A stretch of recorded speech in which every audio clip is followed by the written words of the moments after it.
Staff Sergeant Erin Callahan watches through her scope as the lead vehicle folds inward, doors peeling back, glass to powder. The shock wave rolls up the switchback road in silence before sound arrives. Boom, then screaming, then nothing. She counts. The insurgents emerge from the ridgeline in clean intervals, 12 meters apart, alternating cover and advance. No one breaks formation. No one panics. That's not a militia. She steadies her breathing. That's a rehearsal. Below, civilian vehicles sit pinned at the lower bend, funneled by a rock slide that sealed the escape road 40 minutes ago. Hawk's voice comes flat and quiet. "Kid," a pause. "That's not an ambush. That's choreography." The radio hisses, goes dead.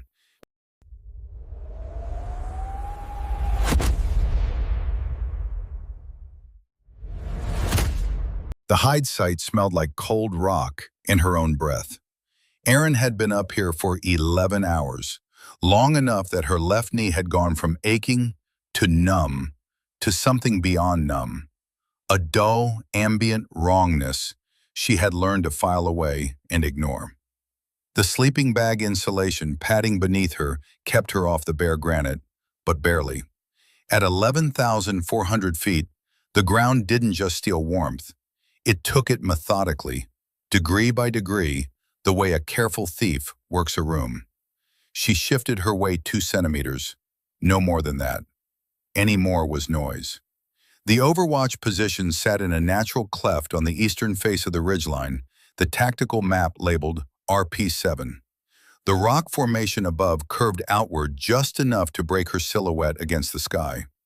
Below, the Raven's Gate Pass dropped in a series of switchbacks, tight cuts carved into the mountain face by whatever government money had briefly flowed into this region before the program folded and the road was left half-finished. The lower third of the descent was clean asphalt, cracked but functional. The upper third was compacted gravel. The middle section was the problem.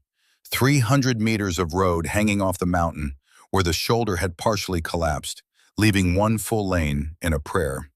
Civilian traffic had been moving since 0530, mostly old trucks, some flatbeds carrying tarped loads she couldn't verify, a few passenger vehicles, the kind that had been salvaged and resalvaged until the original manufacturer would deny them. Families, almost certainly. This was a transit corridor, the only practical route between the highland villages and the lowland markets. The U.S. military had established a presence in the pass 18 months ago under a combined security mission. That presence was her. More specifically, that presence was her and the 4-man JTAC team 600 meters back on the ridge, and the 2 interpreters stationed at the road checkpoint 3 kilometers below, and the contractor drone operators cycling shifts in a forward operating base she had never seen but communicated with twice daily via encrypted uplink. And Hawk. Hawk was always present even when he was 3 time zones away. RP7, this is Overwatch Actual. Comms check. His voice came through the bone conduction earpiece, clean and dry. No static. The connection had been stable for the past 2 hours. Overwatch Actual, RP7 reads you 5 by 5. She kept her voice in the low register she used in hides. Not a whisper, whispers carried strangely, just compressed, controlled volume. Civilian count? 43 vehicles since dawn, mostly ag and transport, 3 that I logged as unknown load, sent images to Intelnet at 0740. They flag anything? Negative. A pause. She heard him breathe. That specific exhale, slow, through the nose, that meant he was looking at something he didn't like. The drone feed from your sector. You seeing what I'm seeing? She glanced at the wrist-mounted display. The feed from Condor 4, the dedicated Overwatch drone for her sector, showed the switchback road below in crisp thermal. The civilian convoy was normal. The ridgeline to the northwest showed some heat signatures she had logged as goats 2 hours ago. I've got the convoy and 3 probable livestock clusters northwest. Look at the livestock cluster again. She did. She looked for 30 seconds before she said anything. The heat signatures were spaced wrong. Goats clustered. They pressed together for warmth, for herd instinct, for the simple reason that proximity was survival. These signatures were evenly distributed, 4 meters apart, consistent across a 40-meter line. That wasn't livestock. "I see it," she said. "How long have those been there?" She scrolled back through the drone cache. The signatures had appeared at 0612. She had logged them as goats at 0615. 90 minutes. And goats don't hold position for 90 minutes. "No," she said, "they don't." She found herself recalculating distances without being asked. The northwest ridgeline to the road below, 1,100 meters. Feasible engagement range for a capable shooter, difficult but not impossible with a supported position. The civilian convoy's current position placed them in the lower section, near the partially collapsed shoulder. There was no quick egress. Hawk, the road shoulder, if they needed to funnel traffic to a fixed kill zone, this is where they do it. "I know." Another exhale. "What's your current mission brief say?" She recited it from memory. She always memorized mission briefs. "Overwatch support for civilian transit corridor security. Engage confirmed hostile forces demonstrating hostile intent or action. Strict ROE. No engagement within 50 meters of civilian structures or civilian personnel absent positive ID." And what's the command assessment of threat level today? Green, low probability of contact. Silence from Hawk, the kind that said more than words. "Keep your glass on that northwest ridge," he said finally. "And Callahan?" "Sir, trust what you see, not what the brief says." The wind came up at 0800. It didn't arrive like wind at lower altitudes. That gradual build, the rustle of leaves, the increasing pull. Up here, it appeared from nowhere. One moment the air was still, and the next it was cutting sideways through the rock cleft with a sound like a blade dragged across stone. Erin felt it hit her cheek and immediately recalculated. Sustained lateral wind at this altitude required elevation compensation adjustments she had already factored in. But wind shear, the sudden directional shifts where air masses moving at different speeds collided, was the real problem. A round that left the barrel in still air could hit a shear layer 200 meters out and deflect unpredictably. The math existed for it, but math and reality had a troubled relationship at 11,000 feet. She noted the wind reading on her Kestrel, 22 kilometers per hour, northwest, gusting. She checked her dope, data on previous engagements, the logbook of verified corrections she had built for this specific position over the 3 weeks she'd been cycling Overwatch here. 1,100 meters, northwest wind at 20 to 25 kilometers per hour. She needed a half-mil right correction and a 0.4 elevation drop from her standard holdover. She made the mental note and held it, the way you hold a name at the edge of memory. Down below, the flow of civilian traffic had slowed. Not stopped, slowed. The space between vehicles was increasing. She had observed this pattern twice before in the weeks she'd been here, and both times it had coincided with local market hours, when drivers preferred to stop and load rather than transit early. Ordinary rhythm, nothing flagged, but the northwest ridge signatures were still there. She had transmitted another image set to IntelNet at 0740 and received an automated acknowledgement and nothing else. The analyst team was working other sectors. This was, according to the command assessment, a green day. She thought about what Hawk had said. Trust what you see. What she saw was 11 evenly spaced heat signatures that had not moved in 90 minutes, maintaining line of sight to the road below. She pulled up her radio. "Checkpoint Delta, this is RP7. Status on civilian traffic." The checkpoint team lead, Specialist Torres, 22 years old and recently out of Fort Jackson, came back promptly. "RP7, this is Delta. Traffic normal. We've had about a dozen vehicles pass in the last hour, mostly heading down toward the basin markets." Any vehicles stopped or holding short of the lower switchbacks? A pause. She heard Torres consulting with someone. Negative. Nothing holding. We've got 3 vehicles currently in the pass. One is that blue flatbed that always carries the timber loads. Copy. Keep logging. If you see anything unusual on that northwest slope, radio immediately. Roger that. She released the transmit button and went back to her scope. The thermal display on the northwest ridge showed 11 signatures. Still stationary. Still evenly spaced. She had a feeling she recognized from 3 previous deployments. A feeling she had no military designation for, that the Army had never trained her to quantify, but that had never been wrong. Something was about to happen. The mission briefing had taken place 72 hours ago. She remembered the room, a plywood-walled space in the FOB with a portable projector and the particular smell of burned coffee that seemed to follow military intelligence briefings across every theater she had been in. The briefing officer was a captain named Ridley, young for his rank, with the kind of careful stillness that said he had been trained in how to present classified information to people who asked too many questions.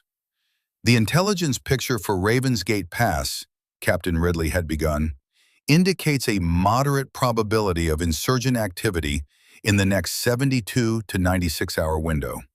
Specifically, we're looking at elements of a known network that has been interdicting civilian transit corridors in the region.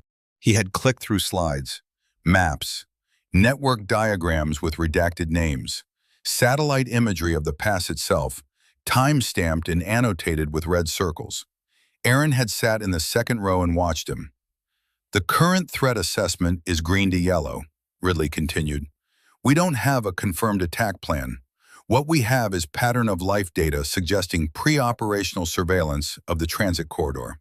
Your mission as Overwatch support is to observe, log, and engage only under confirmed hostile criteria. What's the confidence level on that intelligence? She had asked. Ridley looked at her. A specific kind of look. The look of a man calculating how much to say. Moderate, he said. Source type? Another pause. Human intelligence, local network. She had not pushed further. Local human intelligence in a region like this was a gamble at best. Sources had agendas. Sources had survival needs. Sources sometimes told you what you needed to hear to get what they needed to receive. But she was a staff sergeant running Overwatch. The intelligence picture was not her problem. Her problem was the mountain, the wind, and what she could see through her scope. Hawk had been in the back of the room standing against the wall. He was not supposed to be there. Civilian contractors didn't typically sit in tactical briefings, but nobody had said anything. Rank and presence sometimes created their own permission. She had caught his eye once during the briefing. He had given her a small nod, the kind that said, I hear what they're not saying. Afterward, in the hallway, he'd kept it brief. Ridley's a good officer, Hawk said. Smart, clean record. He paused. But he's reading from a script someone else wrote. You think the intel's bad? I think the intel is specific in ways that local human sources rarely produce. He looked down at his coffee. Local sources give you atmospherics, feelings, general warnings. When they start giving you exact corridors and exact windows, he let the sentence hang. Someone's directing the narrative. That's one way to put it. He finally looked at her directly. When you're up there, trust your eyes, not the brief. She had been up on RP-7 since 0200. The night descent had been a controlled scramble, a path she had walked in daylight 3 times before setting foot on it in darkness. The approach to the Overwatch position was 340 meters of broken terrain from the nearest accessible vehicle track, and she had moved it in 48 minutes carrying 62 pounds of equipment. The M110 semi-automatic sniper system, her spotting kit, water, rations, and a communications package that included the encrypted uplink terminal and backup radio. She had settled into the hide by 0258, cover established, position registered with the JTAC team. And then the long patience had begun. Snipers were, at their foundation, professionals at waiting. Not passive waiting, the kind that dulled attention and let hours slip into inattention. Active waiting, which was a discipline of sustained awareness that most people could not maintain for more than a few minutes. You kept your eyes moving. You processed the environment in sectors, systematically, not letting the eye fix on any single point long enough to stop registering change. You cataloged what was normal so that deviation became visible. She had learned this from Hawk, not in a classroom, over 18 months of mentorship that had felt, in retrospect, less like training and more like a slow, difficult conversation about what it meant to be responsible for the lives that crossed through your scope. He had trained her at Fort Benning before his retirement. She had been 24. He had been 53, finishing his last active assignment, and he had brought to instruction the quality of a man who had spent 3 decades learning hard lessons and was determined that someone else would not have to learn them the same way. The rifle is not the skill, he had told her in their first session. Patience is the skill. Judgment is the skill. The rifle is the last step of a very long process. She had thought about that often in the years since. Now she lay in the cleft on RP7 and watched the northwest ridge, and the wind moved through her like a cold hand pressing in from outside, and the civilian convoy crept along the switchbacks below, and the 11 heat signatures on the far slope held their positions with a discipline that was not livestock and not coincidence. She checked her watch. 0917. She opened comms to Hawk. Overwatch Actual, RP7, update on Northwest Ridge, signatures unchanged, 90+ minutes stationary. I count 11. Spacing consistent. I'm classifying these as probable hostile. Concur, Hawk said. Recommend you escalate to JTAC for sector awareness. Already done. They're monitoring but haven't elevated threat level. A pause. The convoy's moving? 4 vehicles currently in the upper pass, including a passenger vehicle. Looks like a family. 2 adults, at least 2 children visible through the rear window. Silence. Hawk. I know, he said. I see the feed. Ridley's brief said green. JTAC hasn't elevated, but my eyes are saying something different. Then trust your eyes. His voice was steady, not urgent. The steadiness of a man who had been in this exact junction before, where the paperwork said one thing and the mountain said another. She pressed her cheek to the stock. Breathed. The wind shifted, north to northwest, 28 kilometers per hour. She adjusted. The first explosion hit at 0923. She saw it before she heard it. A flash of white-orange at the lead vehicle. The kind of detonation signature she had come to associate with command-detonated IEDs rather than pressure plates. Too precise. Too clean. A pressure plate was triggered by the vehicle's weight and produced a bloom that varied with road surface, moisture, placement depth. A command detonation was a decision. Someone watching, someone waiting, someone pressing a switch at the exact right moment. The lead vehicle, a military logistics truck that she now understood had entered the convoy window deliberately, not by coincidence, lifted from the front axle. The cab crumpled. The blast wave moved down the road, and she tracked it through her scope, watching how it interacted with the terrain, watching how the vehicles behind the truck reacted. They stopped, obviously, but the reaction was wrong. A normal ambush created chaos, vehicles reversing, doors opening, people running without clear direction. Fear made movement random. What she observed instead was a rapid repositioning of the vehicles behind the destroyed truck. They closed the gap to the mountain wall on their left, which moved them away from the cliff edge on their right, which placed them in a channeled position with limited ability to disperse. The insurgents appeared 30 seconds after the explosion, 12 of them, emerging from 3 separate positions on the northwest ridge in a pattern she recognized as trained. Bounding Overwatch. one element providing cover fire while another advanced. No wasted movement, no hesitation.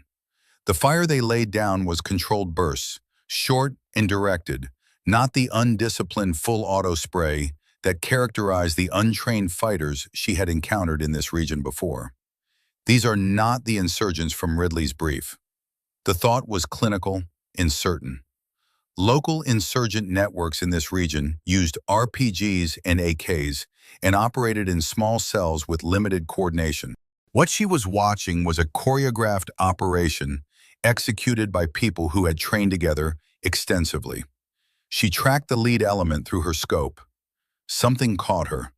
The lead man, moving in a tactical crouch, rifle up, covering the approach, had equipment on his left shoulder that wasn't right.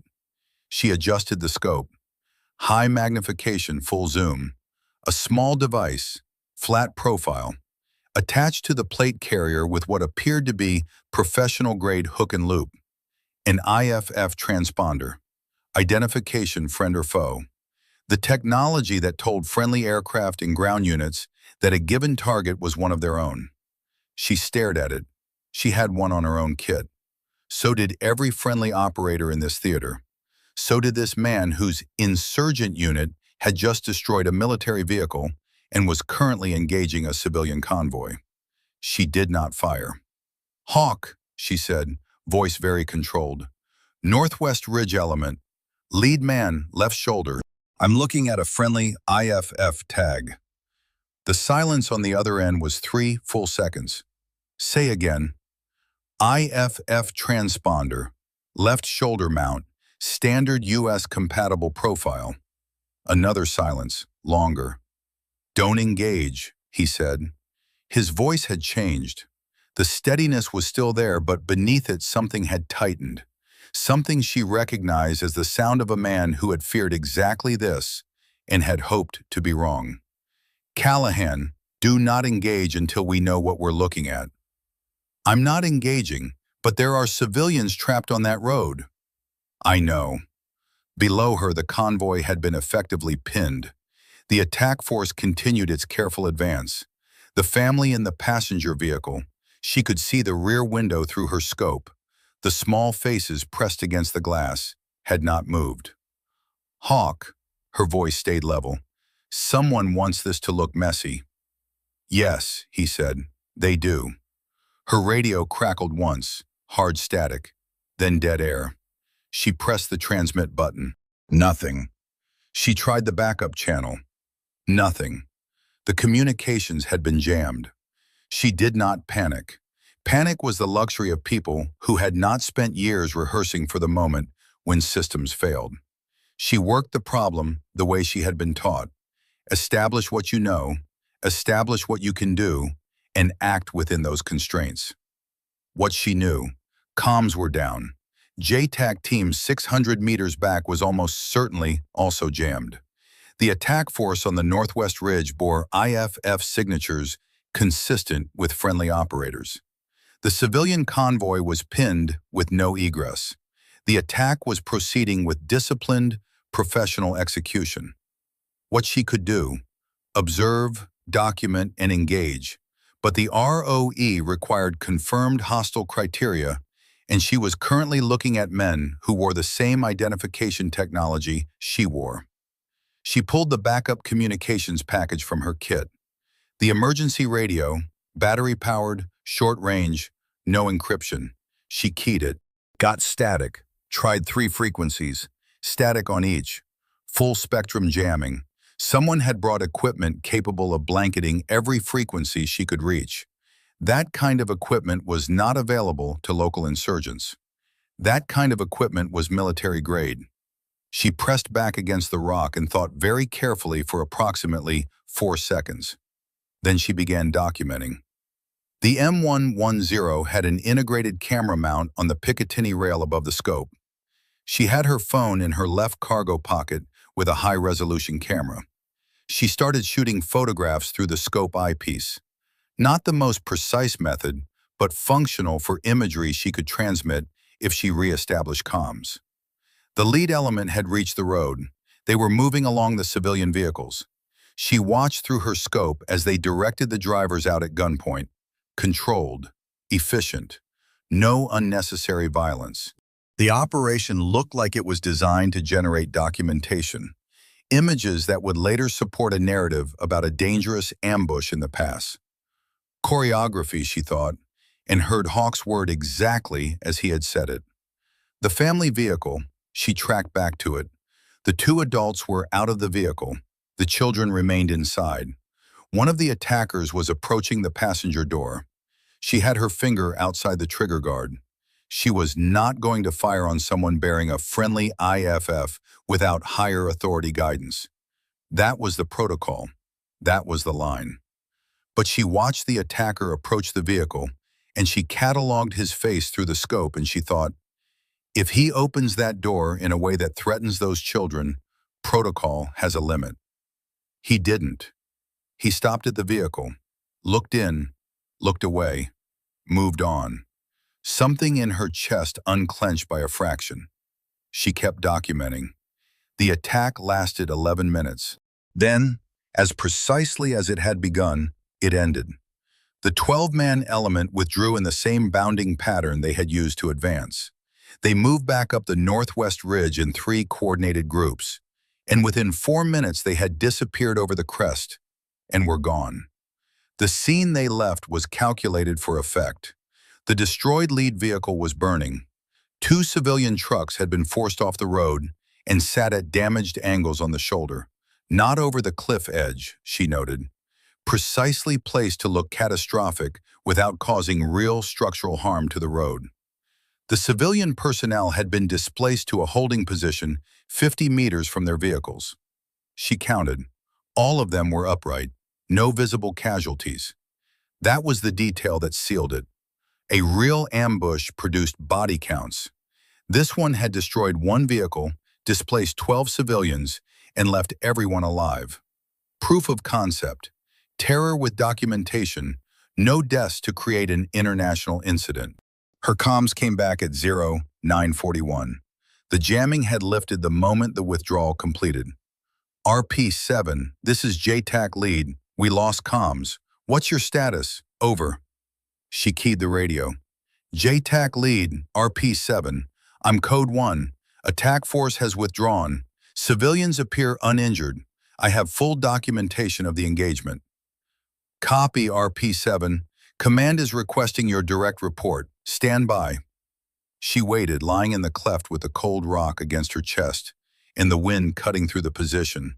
And she thought about IFF transponders on men who moved like operators and attacked like a rehearsed company and left everyone alive. Captain Ridley came on the net 40 seconds later. RP-7, this is actual. We're getting reports of an insurgent ambush on Convoy Mike. Can you confirm? She looked at the photographs on her phone. Clear images of the lead attacker's IFF transponder. Images of the discipline formation.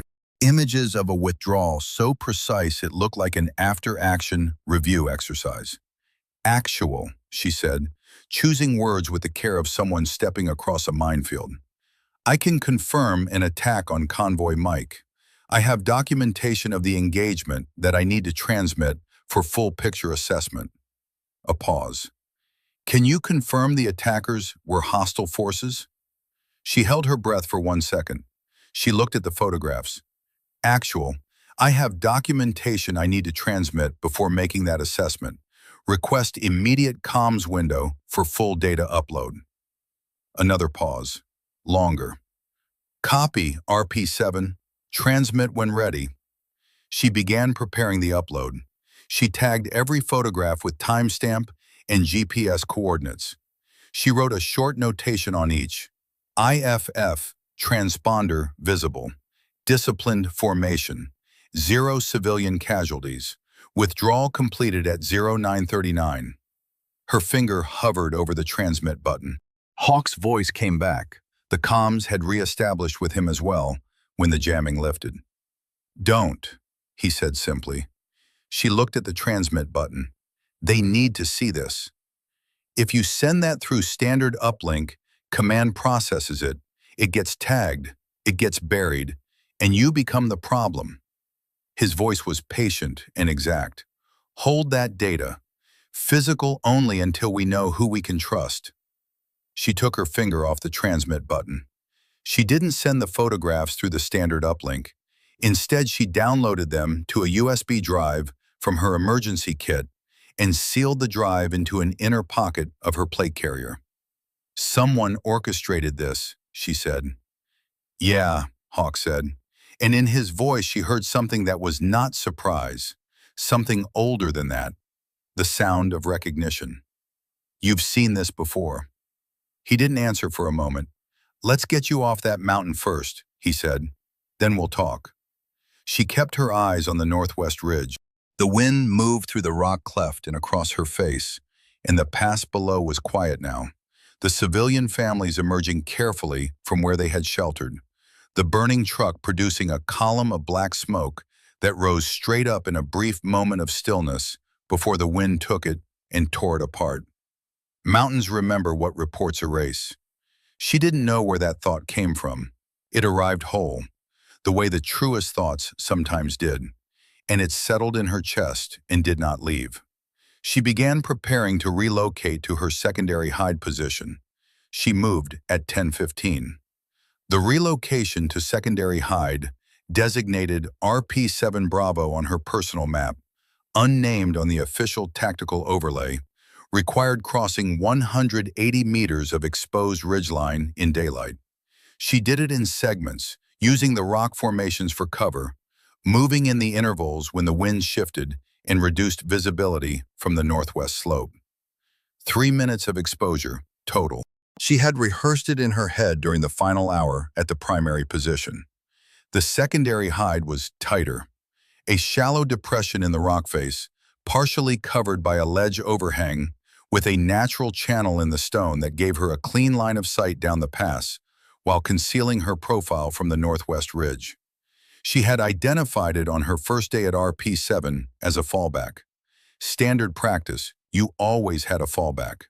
She settled in, checked her equipment in order: rifle, communications, water, ammunition, documentation drive, all present.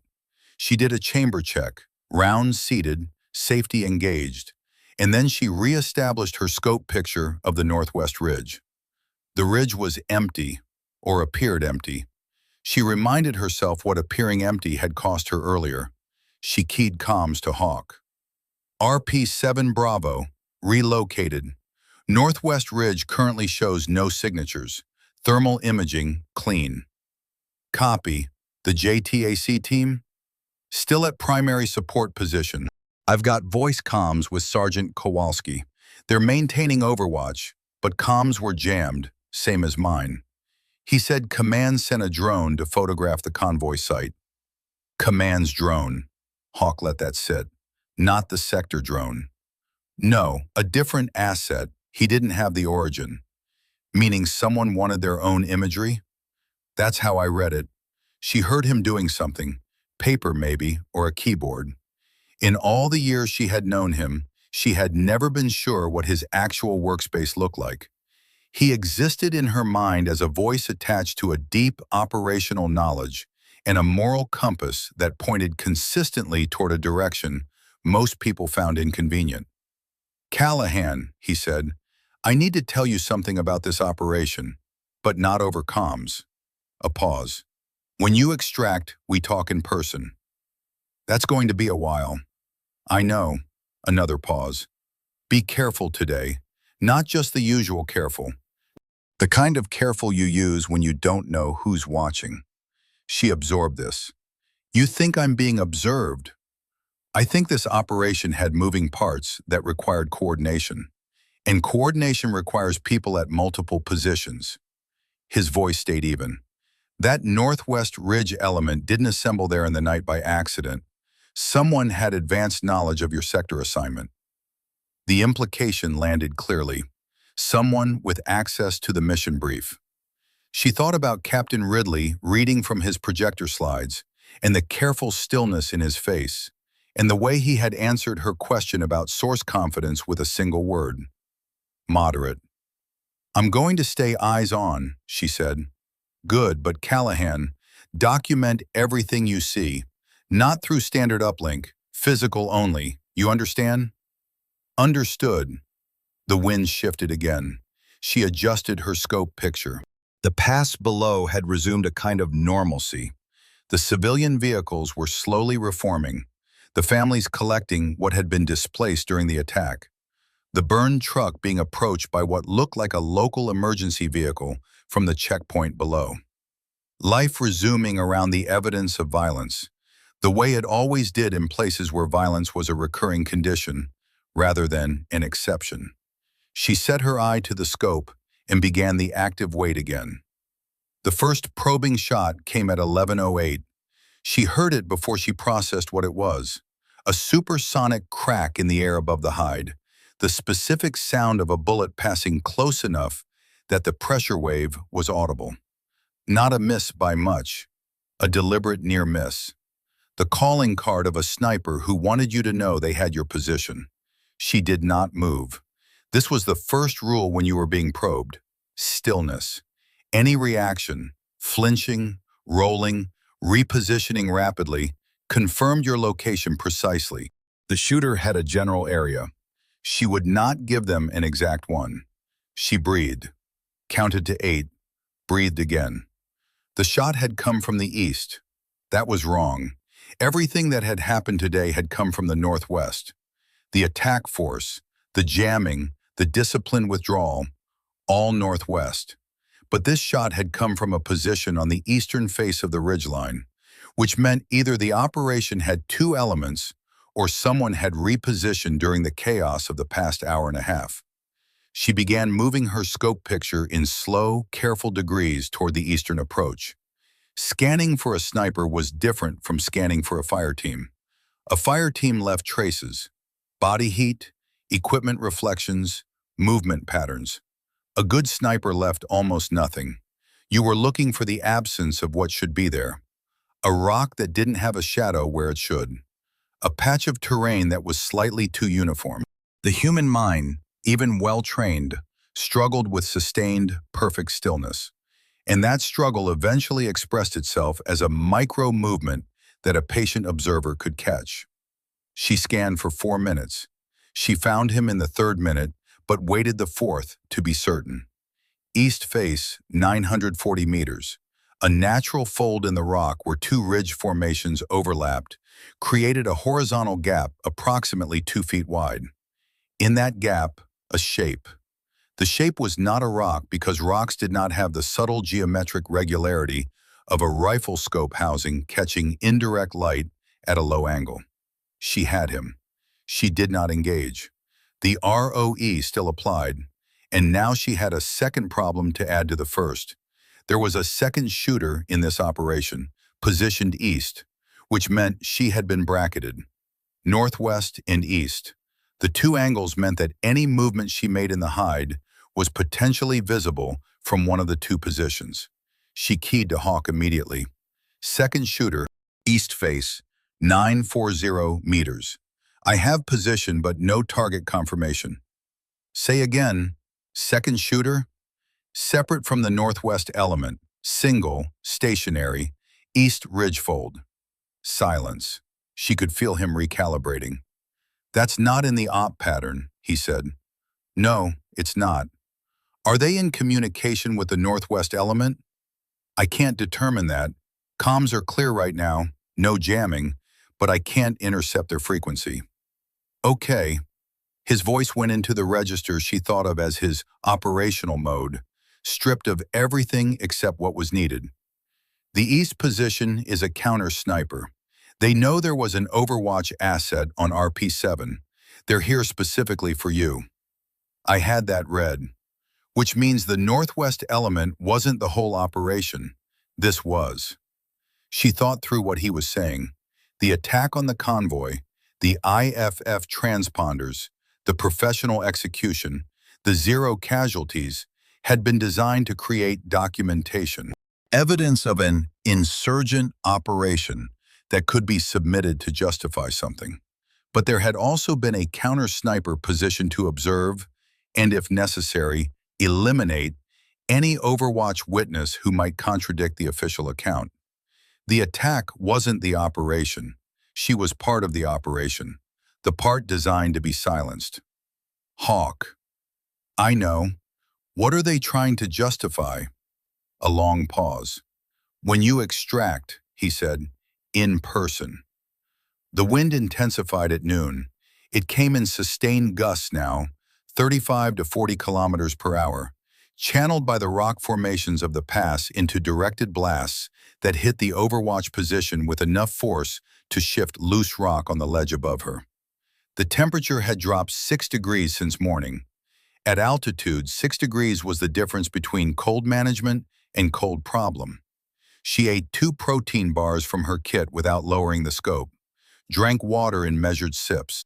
Her left shoulder, the one she lay on for her primary position, had progressed from numb to a deep, rhythmic ache that she catalogued and set aside. Below in the pass, the situation had deteriorated. The civilian vehicles that had been displaced during the attack had not been able to fully clear the corridor before the wind-driven conditions made driving on the partially collapsed road section dangerous. 2 trucks were now stopped in the damaged middle section, unable to safely proceed downward or reverse upward. The drivers had gotten out and were standing in the wind, looking at the road edge with the posture of men weighing bad options. She could see the family vehicle, still there, pulled to the mountain wall side of the road. The children had not gotten out. The mother was standing outside the vehicle, her back to the wind, arms wrapped around herself, looking uphill, looking in the direction of where the attack had come from, with the specific vigilance of someone who expected it to happen again. Erin felt something tighten in her chest that was not tactical, and she acknowledged it and set it aside in the same mental compartment where she kept the shoulder ache and the hunger in the hours of cold. The east-face shooter had not moved. She had checked the position every 12 minutes. Each time the shape in the rock fold was there, stable, patient. Whoever was on the east ridge was also a professional at waiting.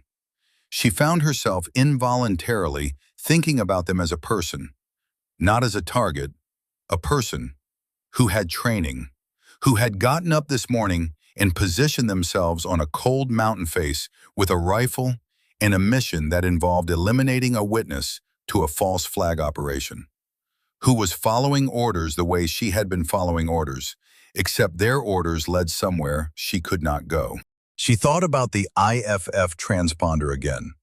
The man on the East Ridge, was he also carrying one? She thought about the children in the family vehicle. She thought about this more than she should have, more than the tactical situation warranted, and she knew that and cataloged it along with the shoulder ache and the cold. Professional discipline did not require the absence of human response. It required the management of it, the separation between what you felt and what you did. Hawk had told her this in different words 100 times. The fact that you feel it doesn't mean it controls you. The fact that it doesn't control you doesn't mean you stop feeling it. She had been 25 the first time she'd had a child in her scope picture. Not a target, a civilian. A boy, she had thought 9 or 10, running across an open courtyard during a surveillance mission in a theater she couldn't name in conversation. He had run through her crosshairs and out the other side and continued running, and nothing had happened, and she had completed the mission and filed the report and gone back to her bunk and stared at the ceiling for 4 hours. She had told Hawk about it during their debrief. He had listened completely before he said anything. This was one of the things she valued most about him. Not that he had answers, but that he didn't pretend the question was simple. "You held your fire," he had said finally. "Obviously." "Not obvious," he had said. In the pressure of that moment, with fatigue and mission focus, and the training that says acquire and confirm, not obvious. You process something that some people process wrong. He had looked at her directly. That's a skill. Don't diminish it by calling it obvious. She had not forgotten that. Now, lying in the secondary hide on RP-7 in the wind and cold, she thought about the boy in the courtyard and the children in the passenger vehicle below, and the woman standing outside with her back to the wind and her arms wrapped around herself. and she thought about the 11 men on the Northwest Ridge who had moved with professional precision and worn IFF transponders and not harmed a single person. She thought, somewhere in this operation is a person who made a decision about acceptable collateral, who looked at a plan that involved civilians on a road and said, "We can do this without killing them." That was a small line in an operation designed to manipulate and deceive, but a line. Not enough, not nearly enough, but a line. She wondered if the East Ridge shooter had drawn it too. She wondered if drawing lines was how you stayed human inside work that required you to routinely operate at the edge of what humans should do to each other. The wind shifted at 12:55, and she recalibrated, and the afternoon stretched out ahead of her, and she waited with the active patience she had been trained to maintain. And the pass below was quiet, and the burned truck produced a thin ribbon of smoke that the wind immediately destroyed, and the mountains did not care about any of it. Hawk came back on comms at 13:40. She had been in the secondary hide for 3.5 hours. Her body had adapted to the position. The discomfort had compressed into background noise. The alertness had settled into a sustainable rhythm. This was the long discipline of the hide. You could not maintain peak arousal for hours. You settled into a reduced burn awareness that could spike immediately when needed. Callahan. His voice was different. Something had changed in the time he'd been off comms. A decision had been made. "Here. I'm going to tell you something. I want you to hear it completely before you respond." "Go ahead." He was quiet for a moment. Not hesitation, organization, choosing the order of the words. "In 1987, he said, I was part of a 4-man team running reconnaissance in a contested region in Central America. We were supporting an operation that our command told us was a counter-insurgency action. We were told the objective was a known enemy coordinator." A pause. The target turned out to be a journalist, a man who had been collecting documentation on US-backed paramilitary activity in the region. She kept her scope picture steady on the East Ridge. "He was killed," Hawk continued. "The operation was logged as a successful counter-insurgency interdiction. The documentation he'd collected was confiscated. No one outside the operation ever knew what actually happened." Another pause. "I was 26. I followed my orders. I trusted the brief." The wind moved through the rock channel above her. "I have spent 35 years thinking about what I should have done differently." She understood now why he was telling her this. Not as confession, as map. "The operation today," she said carefully, "you think it's the same structure. The same architecture," he said. "Create a threat. Validate the threat with an incident. Use the incident to justify escalation." His voice was steady, but she could hear the weight behind it. Someone needs this corridor. Could be a resource. Could be a strategic position. Could be a deal between interests that don't officially exist. The point is, the convoy attack was the incident. It'll go in a report. The report will justify the next move. And the Overwatch record would contradict the report, which is why there's a counter-sniper on the East Ridge. She had already arrived at this conclusion. Hearing it confirmed by Hawk carried a different weight. It closed the distance between suspicion and certainty. "Hawk, your 1987 operation." She chose the next words carefully. "You said 4-man team." A silence. "Who ran the intelligence for that op?" The silence extended. She heard him breathe. "A senior advisor," he said finally. "Civilian contractor. Very experienced. Very well connected." Another pause. "He's been dead for 15 years. It doesn't matter now." She thought about Captain Ridley reading from a script someone else had written. She thought about the source of the intelligence, human network, local, moderate confidence, and how that confidence level applied to an operation that had been executed with military precision. "Hawk, the brief for this operation. Who originated the intelligence?" She heard the pause. That's what I need to discuss in person, he said. The 1987 operation had a name. She asked him, somewhere around 1400, in a pause between the tactical updates. He didn't answer immediately. She heard him breathing, heard the sound of a man deciding how much truth to give. Operation Clean Ledger, he said. She filed the name. The journalist, she said. What was he documenting? Payments, Hawk said, from a U.S. intelligence intermediary to a paramilitary organization that was, let's say, conducting activities that were not officially sanctioned. He had dates, amounts, chain of custody, paper trail that would have been very difficult to explain to a Senate Oversight Committee. And the four-man team was the solution. The four-man team was part of the solution. He paused. The other part was the intelligence package that said the journalist was an enemy coordinator. Same architecture as today. Create a target. Authorize the engagement. The file gets closed. She thought about this. The contractor who ran the intel for that op, she said. You said he's been dead for 15 years. Yes, but his methods are alive. A silence. Methods don't die with people, Hawk said. Methods get passed down. They get institutionalized.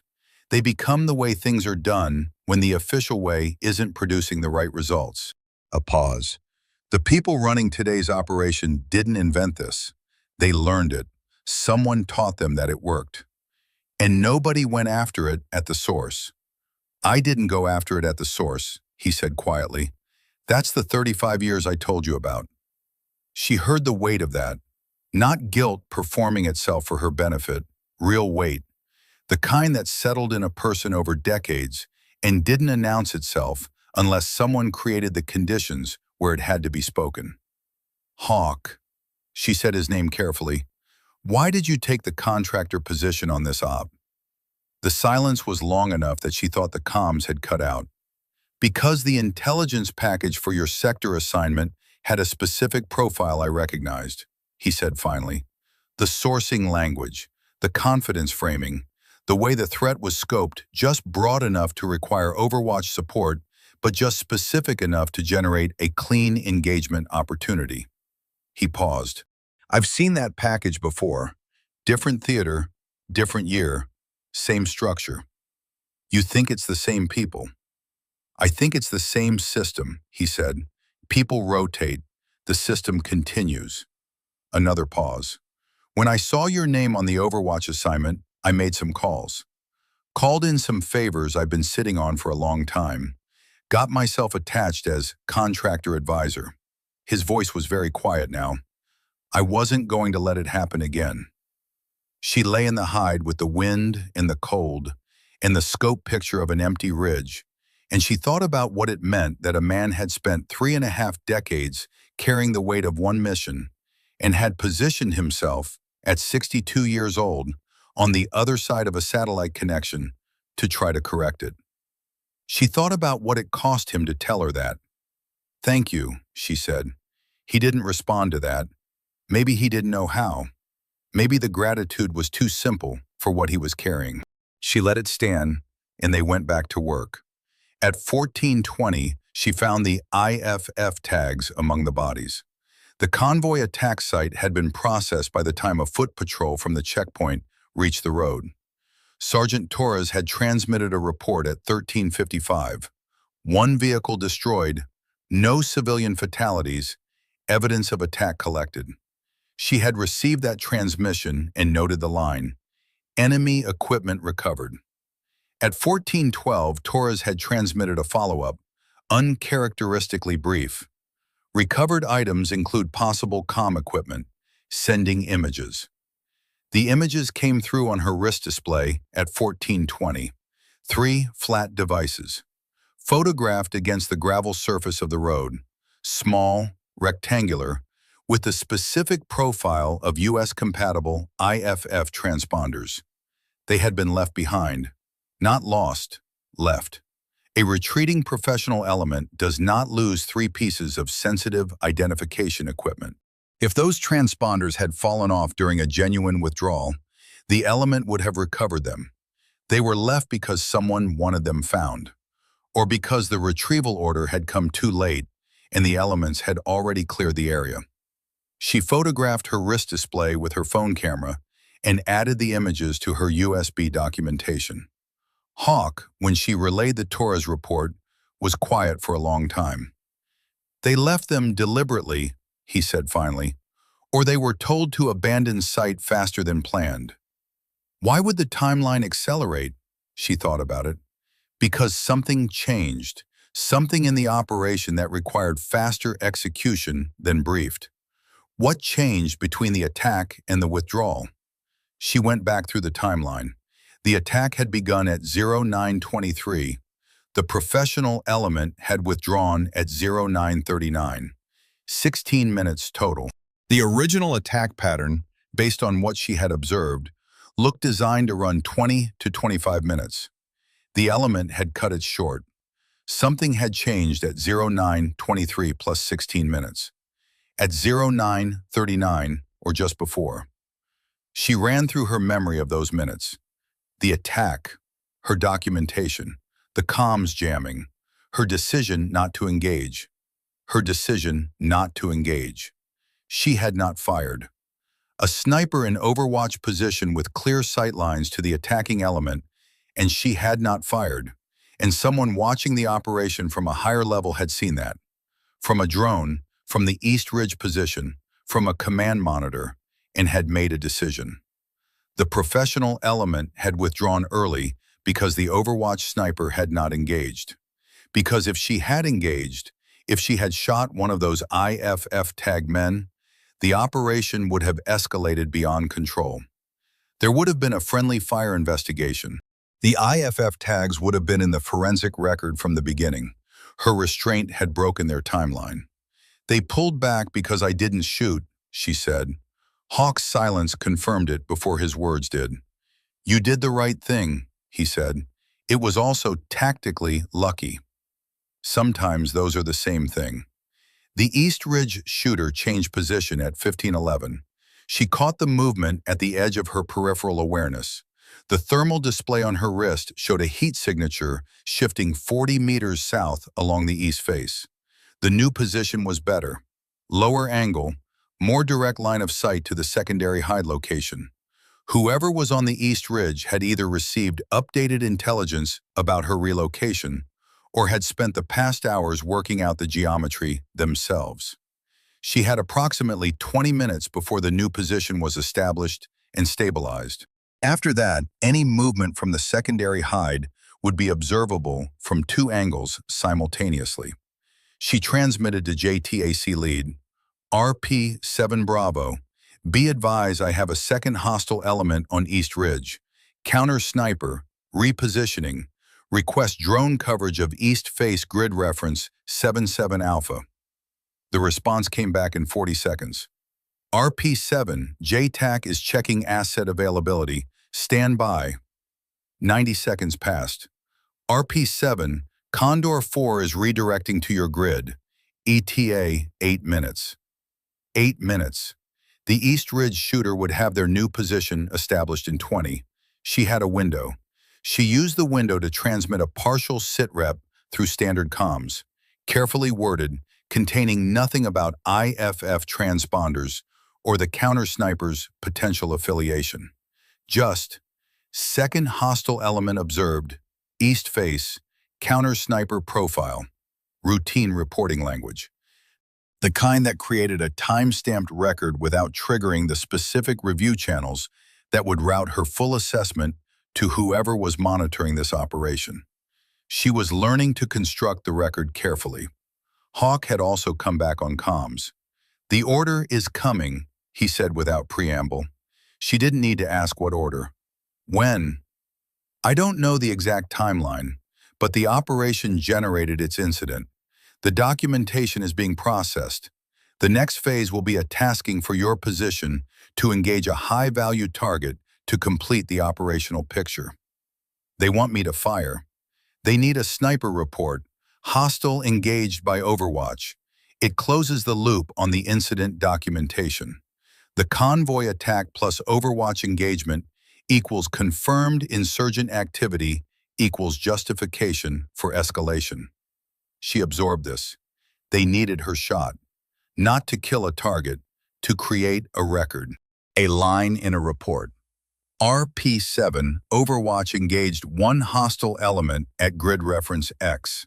Signed by Staff Sergeant Erin Callahan, U.S. Army, 75th Ranger Regiment, Attachment. Her name, her record, her shot, completing their story. She thought about Hawk in 1987 and a journalist with documentation and a mission brief that said, known enemy coordinator. She thought about Hawk saying, I followed my orders. I trusted the brief. When the tasking comes, she said, I need to know what the actual target is. Yes, Hawk said, you do. And if the target isn't what they say it is? He didn't answer that. He didn't need to. She already knew the answer. The East Ridge shooter's position gave her something she hadn't expected. At 14:35, with the Condor 4 drone now providing thermal coverage of the east face, she was able to get a better read on the counter-sniper's equipment profile. The drone imagery wasn't high-resolution enough to identify individuals or read markings, but it showed a figure in a prone firing position with a rifle that had a specific outline she recognized. Long barrel, suppressor, folding stock configuration. She had seen that rifle profile once before. During a joint training exercise 18 months ago, at a range she couldn't name in conversation, with a group of personnel she had been introduced to by role, not name. A special operations support unit running evaluation drills. She had watched one of their snipers work through a series of qualification shots with that specific rifle. The man had been extraordinary, better than anyone she had seen since Hawk in his prime. She had mentioned it to Hawk afterward, in debrief. He had looked at the description she gave him, the rifle, the technique, the specific way the shooter integrated breathing into their position, and he had been quiet for a moment. That sounds like someone I trained, he said, long time ago. She had not followed up. It hadn't seemed relevant at the time. Now she thought about it. A sniper Hawk had trained, working a counter-sniper position against her in an operation that Hawk believed followed the same architecture as a 1987 Black Op. She keyed the secondary channel. Hawk, the East Ridge shooter, the rifle profile. She described it again. His silence was 3 full seconds. Folding stock, suppressor, left shoulder supported position. Yes. That's a training signature, he said slowly. A shooter who was right-hand dominant but trained left shoulder support for alternate hide positions. A pause. I taught that method to one person. The silence that followed had a different quality, the quiet of a man confronting a specific kind of grief. Who? She asked. A kid I trained 8 years ago, he said. Private contract, good man. Went into the kind of work that doesn't have a uniform. Another pause. His name is Aaron Voss. She looked at the thermal image on her wrist display. The figure on the East Ridge, repositioning now, moving toward the angle that would give them coverage of the secondary hide. Aaron Voss. A name. A person. Someone Hawk had taught the same patience in judgment and last step of a long process disciplines he had taught her. Does he know what this operation is? She asked. I don't know, Hawk said, and his voice had the sound of a man who was hoping very hard in one direction. She looked at the thermal signature on the East Ridge and thought about the two of them, herself and Voss, on opposite sides of a mountain, trained by the same man, possibly following orders they had each been given with the same incomplete picture, and wondered whether the difference between them was principle or information. Whether, if Voss had the same information she had, he would be doing the same thing. She thought about the East Ridge shooter watching the avalanche on the western face. The stillness in that posture. The pause. She chose not to engage. The tasking came at 16:23. It came through standard command channels, routed from Captain Ridley's call sign to the JTAC net, and then relayed to her position. The format was standard. The language was professional and clean. She read it 3 times on the wrist display before she accepted the transmission. RP-7, Overwatch, high-value target identified, grid reference Alpha 79, bearing 270 from your current position. Range approximately 1,400 meters. Target is assessed as the coordinator of today's attack on Convoy Mike. Authorization to engage is granted. ROE. Positive ID, confirmed hostile, single engagement authorized. She looked at the bearing, 270, due west. She shifted her scope picture. At 1,400 meters, bearing 270, behind a rock outcrop on the western face of the pass, she found what she was looking at within 45 seconds. A vehicle, dark-colored, military profile though unmarked. Antennas on the roof, multiple, high-profile, the kind of dense communications array that indicated uplink capability rather than simple radio. The vehicle was parked in a sheltered position between 2 rock formations, partially covered by a canvas tarp that was doing limited work of concealment against a skilled observer. A command uplink vehicle. She found the designated target figure near the vehicle. Through the scope, a man standing with his back partially to her. Body armor, radio handset, the posture of command, the specific way a person stood when they were managing multiple elements simultaneously. She could not see his face. She began the engagement sequence out of trained reflex, range verification, wind call, position adjustments, and then she stopped herself at the point where her finger would move from the trigger guard to the trigger.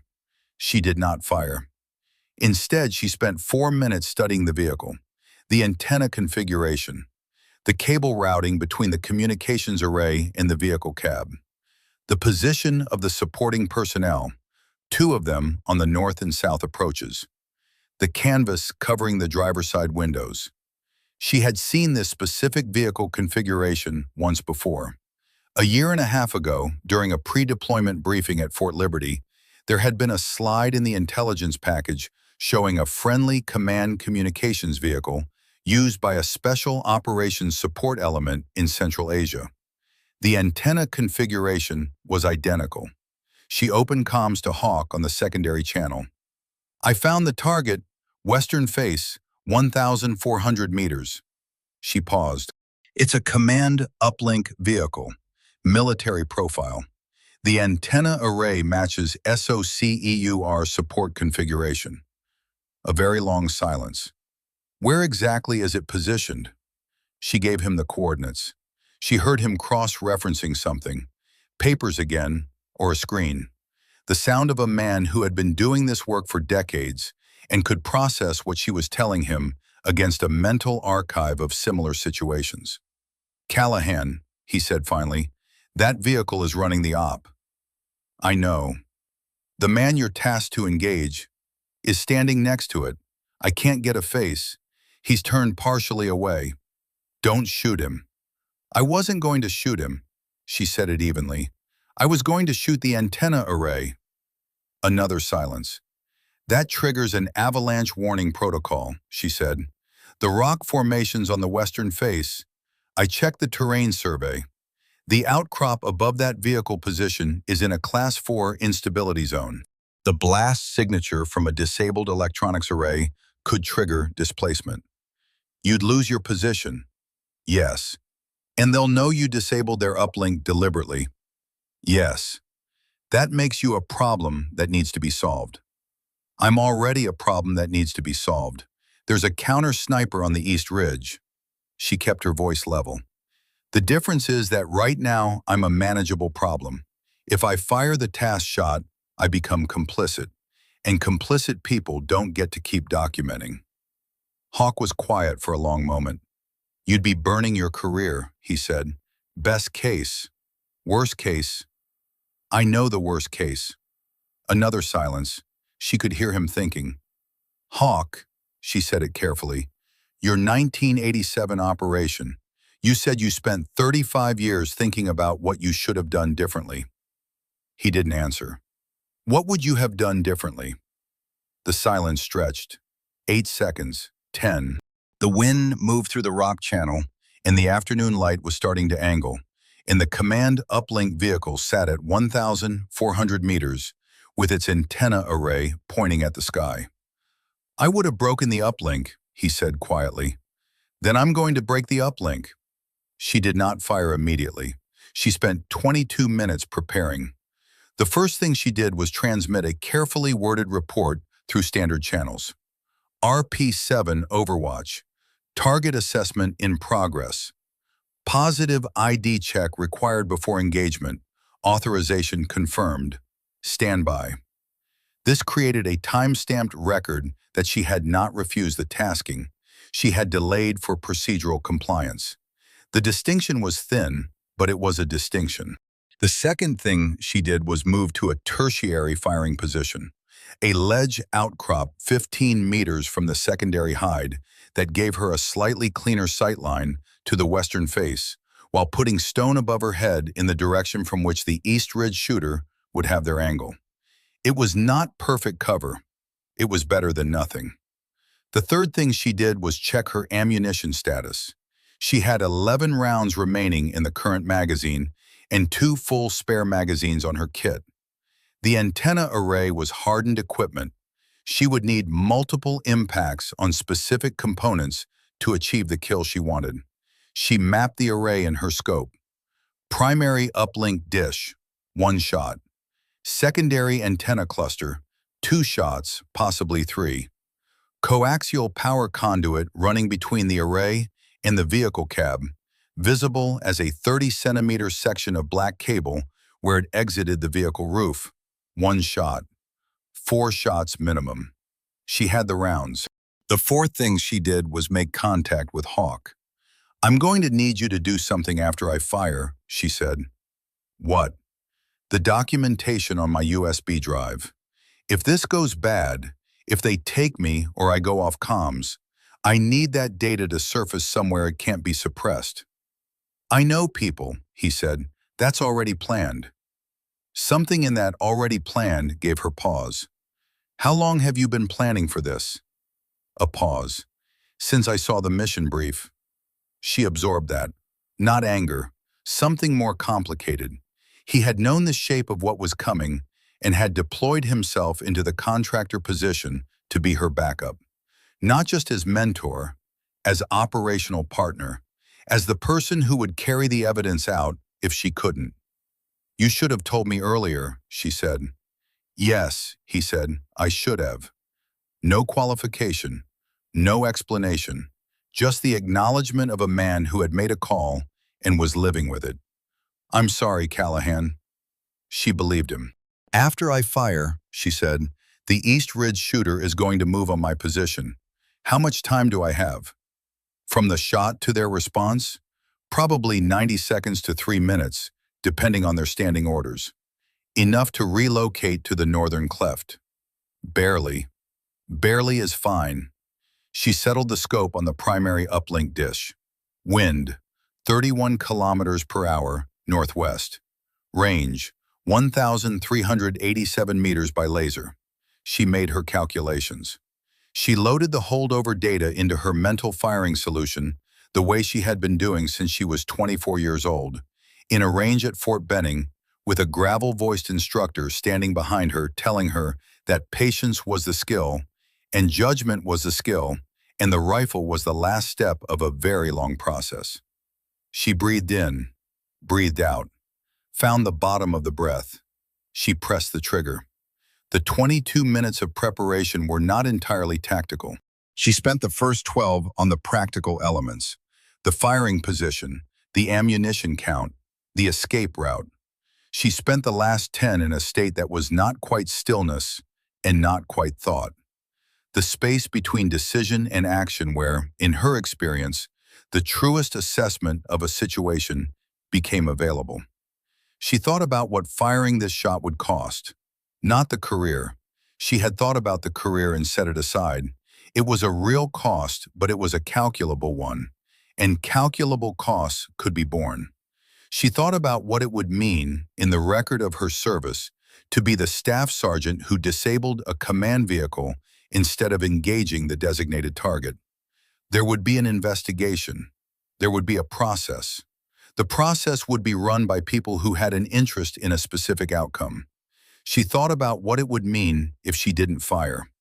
Her shot, one round, one line in a report, her name attached, would complete the documentation package.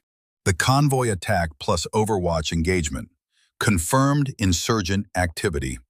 Authorization for escalation granted. And somewhere down the line, the thing being escalated toward, the resource, the position, the deal between interests that didn't officially exist, would be secured. And nobody who had been on this mountain today would be able to say afterward that they hadn't known. She thought about Hawk in 1987 and a journalist who had been documenting payments and a four-man team that had followed its brief. I followed my orders. I trusted the brief. She was not going to say those words about today. In 35 years or 35 minutes, she was not going to add them to the weight she was already carrying from 3 deployments and a career in work that required regular visits to the edge of what humans should do. She settled the scope on the primary uplink dish. Wind, 31 kilometers per hour. Range, 1,387 meters. She thought, this is the last step of a very long process. Then she pressed the trigger. The shot was clean. She watched through the scope as the primary uplink dish took the impact and the housing fragmented. Not destroyed, cracked. But the alignment was broken, and a cracked satellite dish transmitted nothing. She worked the bolt and shifted to the secondary antenna cluster. 2 shots, rapid. Both struck within the cluster housing. She saw components separate from the mounting frame. She shifted to the coaxial power conduit. 1 shot. The cable section separated cleanly. 4 shots. 11 seconds start to finish. She was already moving before the echo of the 4th shot died in the rock formations. She heard the East Ridge shooter respond at the 20-second mark. A crack in the air above the secondary hide position, well behind her now as she moved through the rock channel toward the northern cleft. 2 more shots in quick succession, both targeting where she had been, not where she was. She reached the northern cleft at 45 seconds. The cleft was tighter than any position she had used today. Barely enough room to orient the rifle. But it had one critical advantage. Stone above, stone on 3 sides. The East Ridge angle was compromised. The shooter would need to reposition significantly to get a clean line on this location. She pressed against the rock and breathed. Her radio crackled. Multiple transmissions overlapping. JTAC lead, someone from CommandNet, a voice she didn't recognize. She let them pile up and sorted through them. JTAC lead. RP7, we're showing comms disruption at grid reference Alpha 79. Report status. CommandNet, Captain Ridley's call sign. RP7, this is actual. You were authorized for a personnel engagement. Confirm your action. Over. Unknown voice. Nothing intelligible. But the frequency it arrived on was not a standard military channel. She keyed the JTAC channel. JTAC lead, RP7 Bravo. Positive ID check on designated target failed to confirm hostile criteria. I engaged equipment target, grid Alpha 79. Communications array, no personnel engagement. A pause from JTAC. RP7, say again, you engaged equipment? Affirmative, communications array. Positive ID on personnel target was not achievable within ROE parameters. Silence. Then Ridley's voice, and it was the first time she had heard strain in his voice. The careful stillness was gone. RP7, this is actual. You had authorization to engage the designated target. Actual, I did not have positive ID.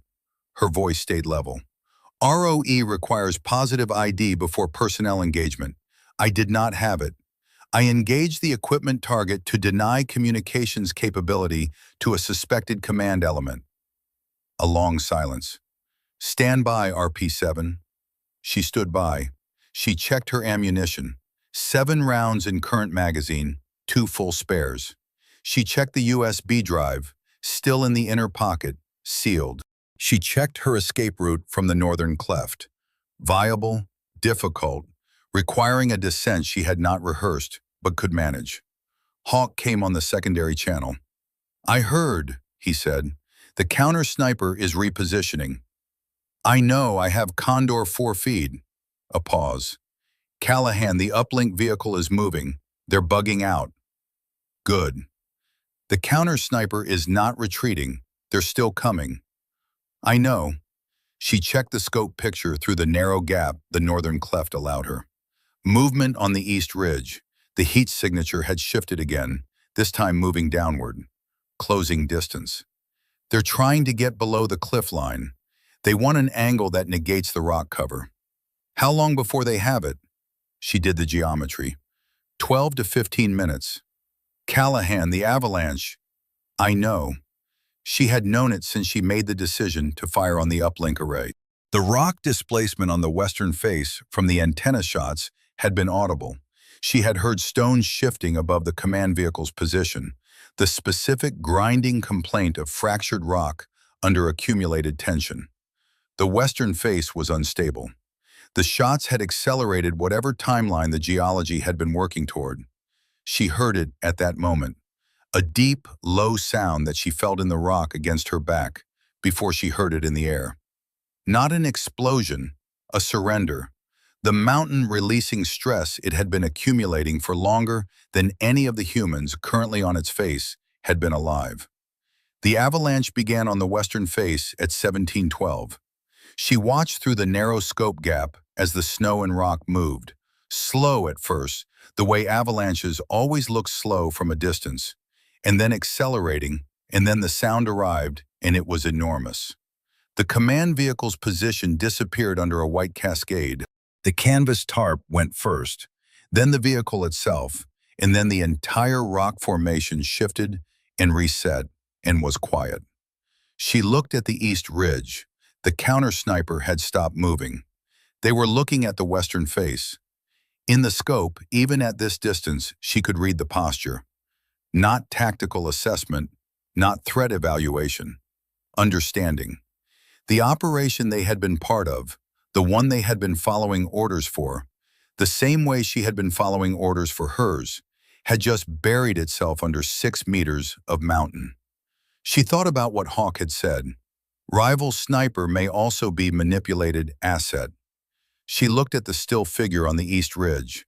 A person in a hide, on a cold mountain, carrying a rifle and a mission they might not fully understand. The same as her. Or not. She didn't know. She couldn't know from here. That was the problem with this kind of work. The distance collapsed the complexity into geometry, and geometry didn't carry the full weight of what was happening. The East Ridge shooter began moving. Not toward her position. North. Withdrawal. She watched them go. She did not fire. The silence after the avalanche lasted 40 seconds. She counted them. It was a habit she had developed over 3 deployments, counting the silences after large events. It gave you calibration.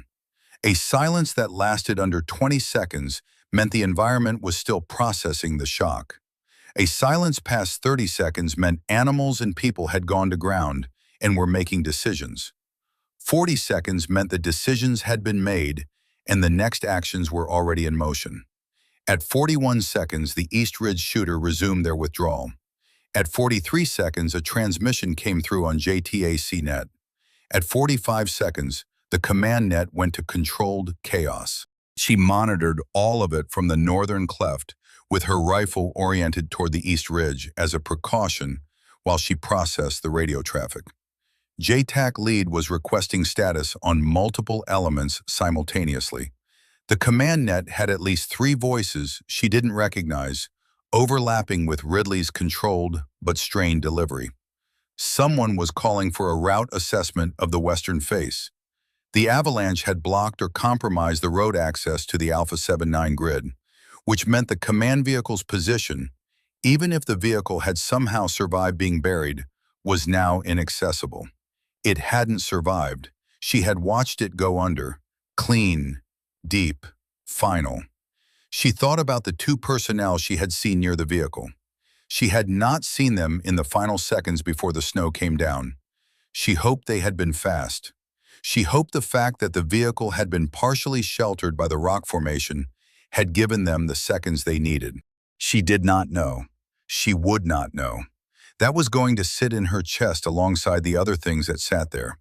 She acknowledged it, named it, filed it. The discipline of bearing what could not be resolved. The East Ridge shooter had reached the crest of the east face and disappeared over the other side. Gone. She had never seen their face. She stayed in the northern cleft for another 14 minutes, monitoring the radio traffic, until she was confident that no additional elements were moving in her sector. Then she began the careful, slow process of preparing for extraction. She checked the USB drive one final time, sealed, intact. She had 17 photographs, a time-stamped log of every transmission she had sent and received, the written notation from the Torres report, her own handwritten field notes from the morning, folded into the inner pocket alongside the drive. She had documentation. What happened next? Who would see it? What it would do? Whether it would change anything against the institutional weight of people who needed it buried, she could not know. She had done what she could do on this mountain today. The rest was going to require a different kind of courage in different kinds of rooms. Hawk, she keyed the secondary channel. East Ridge element is gone. I'm preparing for extract. Copy. His voice was steady. Tired, maybe. The tiredness of a long day and a long history. There's an unmarked vehicle on the northern access track. It'll be there in 40 minutes. Yours? Mine. She began breaking down her position. Rifle, communications, water. The documentation kit last. Always last. The most important thing closest to the body until the final moment. She moved in the systematic sequence she had been trained to use. Nothing left behind. Nothing that identified the position. Nothing that created a record of her specific presence in this specific cleft on this specific day. Except everything on the USB drive. That was the record she was keeping. She began the descent from RP7. The descent from RP7 was the most dangerous 14 minutes of the day. Not because of hostile fire, because of the terrain. She had ascended in darkness, slowly, with the luxury of deliberate placement. She was now descending in late afternoon light with a shoulder that had progressed from ache to a sharp, specific complaint every time she used her left arm for balance. With 62 pounds of equipment on rock that the wind had been working at all day. The cold had done what cold did to rock faces at altitude. Tightened the surface where it was already cracked.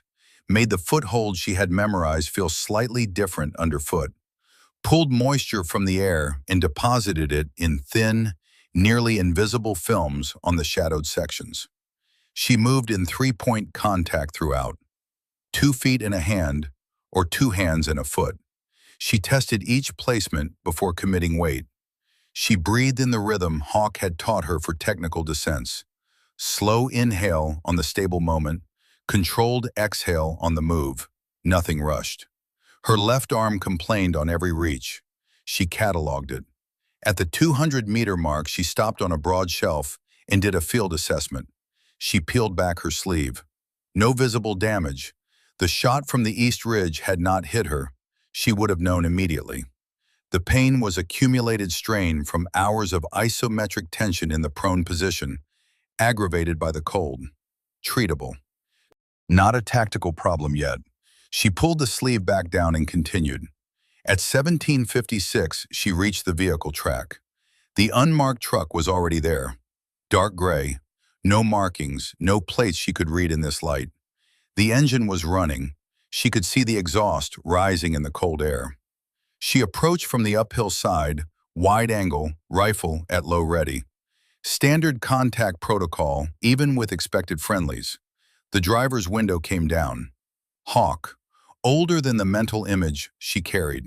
She had not seen him in person in 14 months, and time had worked on him visibly. The gray at his temples had gone fully white. The lines in his face had deepened. The set of his jaw carried something that hadn't been there before. He was 62 years old, and he looked it now in a way he hadn't when she last saw him. But the eyes were the same. Sharp, direct, carrying the specific quality of attention that she associated with men who had spent a career watching things that most people never had to watch. "Get in," he said. She got in. He drove south for 20 minutes before either of them spoke. The access track descended through switchbacks that mirrored the civilian road below, but on the eastern face, rougher, rarely maintained, clearly a route that had served military vehicles rather than public traffic. The truck handled it without difficulty. Hawk drove the way he did everything, deliberate, unhurried, with no wasted movement. She sat in the passenger seat with the rifle between her knees and the USB drive in her inner pocket, and watched the mountain pass recede through the side window. At the 20-minute mark, he pulled off the track onto a flat area behind a rock formation large enough to conceal the truck from aerial observation. Turned off the engine. "Let me see the shoulder," he said. "It's fine." "I didn't ask if it was fine." She peeled back the jacket and the base layer. He examined it with the efficiency of a man who had done field medical assessment many times. Palpated the joint, asked her to move it through range of motion. She did, without expression, though the last 20 degrees of elevation made her vision narrow briefly. "Rotator cuff strain, possibly a partial tear." He replaced the layer. "Nothing that won't heal, but you need to not use it as a primary support for about 6 weeks." "Sure," she said. He looked at her. "You're going to ignore that?" "I'm going to try to remember it." Something in his expression shifted, not quite a smile, the closest thing to one she had ever seen from him. It lasted about a second, and then it was gone. "The drive," he said. She handed it to him. He plugged it into a ruggedized laptop she hadn't noticed on the back seat. The drive populated. He scrolled through the files without comment. Photographs, logs, field notes. 17 images, all time-stamped, all GPS confirmed. "This is good documentation," he said. "I know. It won't be easy to use." He kept his eyes on the screen. "The channels that would normally process this are the channels that need to suppress it." "I know that too. There are other channels." He closed the laptop. "Slower, less comfortable, requiring a specific kind of patience." She looked at him. "You mean the kind of patience you spent 35 years not using?" He received that without flinching. "Yes." The wind moved against the truck exterior. In the eastern sky, the light was going, the particular blue-gray of altitude dusk, arriving faster than at sea level, the mountains compressing the available daylight by cutting the horizon line high. Hawk. She said his name with the weight of everything the day had been. Aaron Voss. What happens to him? He was quiet for a moment, looking at the laptop. "I don't know," he said. "He withdrew. He didn't complete his tasking." "I know. That means he's in the same position I'm in. Or it means he got a stand-down order when the uplink went dark." He paused. "Or it means he made the same call you made, and I won't know which until I can reach him." "Can you reach him?" "I have a number that may still work." He looked at her. "He's a good man, Callahan. Whatever he was told about this operation, he was told a version that justified his presence here, the same way you were told a version." She thought about the thermal signature on the East Ridge watching the avalanche, the stillness of a person confronting something that didn't fit the story they had been given. "If you reach him," she said, "tell him there's documentation." Hawk looked at her for a moment. "Why?" "Because if he's a good man who got fed bad intel," she said, "then he's going to be living with today for a while. Same as you lived with 1987. She paused. "Knowing there's a record, Knowing it didn't just disappear into the mountain matters. Even if nothing ever comes from it, it matters. Hawk was quiet for a long time. Yeah, he said finally, it does. They reached the lower access road at 1901. The checkpoint position was visible in the distance. Lights, vehicles, the activity of a position that had been on elevated alert all day and was now processing the aftermath. She could see the column of smoke from the burned convoy truck, thinner now, but still marking the location where the day had turned. Hawk stopped the truck 400 meters short of the checkpoint. From here, you go in alone, he said. Standard extract. You were on overwatch, comms got jammed, you engaged equipment to deny hostile communications capability. That's your report. And the IFF transponders? You observed anomalous IFF signatures and have documentation pending full assessment review. He looked at her. You don't editorialize. You don't theorize. You report what you saw, in the language of a professional making an observation. You let the documentation speak. And if they ask why I didn't engage the designated target? Positive ID failure within ROE parameters. Your documentation supports that assessment. He paused. You have the log. You have the timestamps. You followed procedure. She looked at the checkpoint in the distance. She thought about walking through it and sitting across from Captain Ridley and delivering a clean, professional report in the language of someone who had done their job correctly. The performance of normalcy over the thing that was not normal. She had done this before, in different ways on different days. The gap between what happened and what the report said was a space she had been navigating for years. This time was different. This time she had the documentation. What do you do with the drive? She asked. I make copies tonight, physical and digital. He named 2 locations she would not repeat. One goes to someone I trust in a position to act on it. One goes into a record that will surface if anything happens to me. He paused. One I'm keeping. If they come for me, I know what to do, he said. I've known what to do since 1987. He stopped. Didn't do it, she said. Didn't do it. The silence between them was not comfortable. It wasn't meant to be. It was the silence of 2 people who understood each other clearly enough that the comfortable version of this conversation wasn't available. You're doing it now, she said. He looked at the checkpoint. Yeah, he said. I am. She opened the door. Cold air came in. The mountain behind them was dark against the last of the sky, its silhouette unchanged by everything that had happened on its face today. Callahan, she looked back. What you did up there. He held her gaze. Not long. Hawk was not a man who lingered on direct expression, but long enough. You did it right. She got out, closed the door, began walking toward the checkpoint. She heard the truck engine start behind her and the sound of it moving away, back up the eastern access track, back toward the routes that civilian contractor vehicles used and that didn't appear on official movement logs. Captain Ridley was waiting for her at the checkpoint. He was standing outside the primary structure rather than inside it, which told her he had been watching for her arrival. His posture was the careful stillness she remembered from the briefing room, but there was something different in it now, a tension that the stillness was working to manage. He was not alone. 2 men stood slightly behind and to his left. She didn't recognize them. Civilian clothes, but the way they stood marked them as former military, or current in a capacity that civilian clothes were designed to conceal. She walked up to Ridley and stopped. Sergeant Callahan, he said. Sir, we have some things to discuss. He nodded toward the interior. If you'll come inside. She went inside. The room was the same plywood structure as the briefing from 72 hours ago. Same portable table, same burned coffee smell.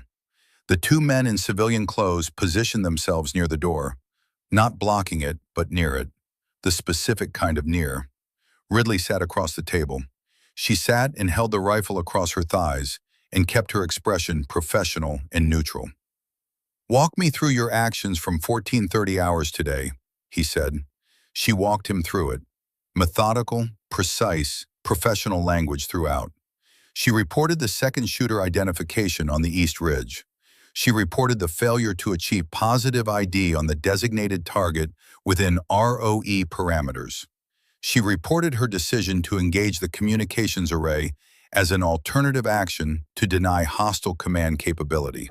She reported the subsequent avalanche, terrain event on the western face, approximately 1712, likely triggered by accumulated rock displacement, as an observation she had no control over. She did not mention IFF transponders in the verbal report.